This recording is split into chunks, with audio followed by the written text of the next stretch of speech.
பார்த்திங்கன்னா இன்றைக்கி பரணி தீபம், அதை பற்றி நான் உங்களுக்கு எக்ஸ்பிளைன் பண்ணுறேன் பாருங்கள். எல்லாம் சப்ஸ்கிரைப் பண்ணிவிடுங்க, லைக் பண்ணிவிடுங்க, ஷேர் பண்ணிவிடுங்க. பார்த்திங்கன்னா அகலுக்கெலாம் பொட்டு வைக்கணும்.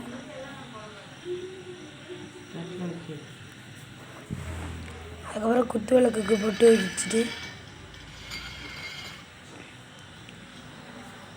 வயலட்டில் பூ இருக்குது, தண்ணி போட்டு தண்ணி வச்சு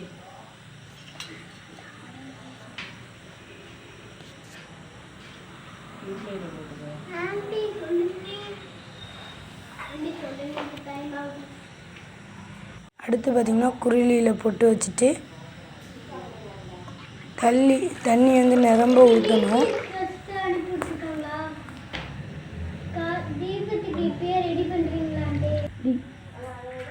அதுக்கப்புறம் வந்து பச்சை கற்பூரம் போட்டுட்டு பூ வைக்கணும்.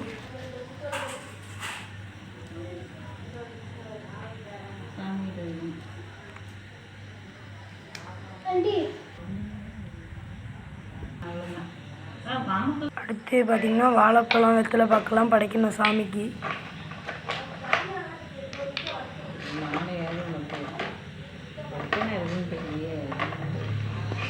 இது பார்த்திங்கன்னா ஒரிஜினல் தாமரை விதை மாலை. இதில் பார்த்திங்கன்னா 108 இருக்கணும், இல்லாட்டியா 51 இருக்கணும். இது எங்கள் குளத்துலேருந்து எடுத்த மாலை, அந்த விதையை எடுத்து நாங்களாக செஞ்ச மாலை. அடுத்து இதுதான் விளக்கு, நாளைக்கு கார்த்திகை தீபத்துக்கு ஏற்ற ஒரு விளக்கு. இன்றைக்கி பரணி தீபத்துக்கு இது போட்டுடலாம். கோமோதா சாமி எப்போதுமே வீட்டில் இருக்கணும். விளக்கு ஏற்ற ஆரம்பிச்சிட்டோம் வாங்க.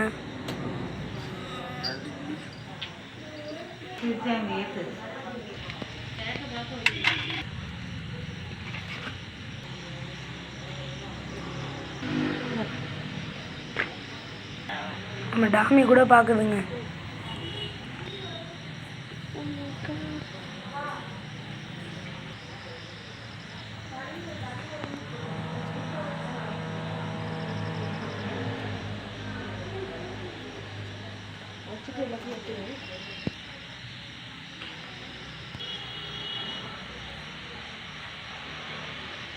நிலாவோட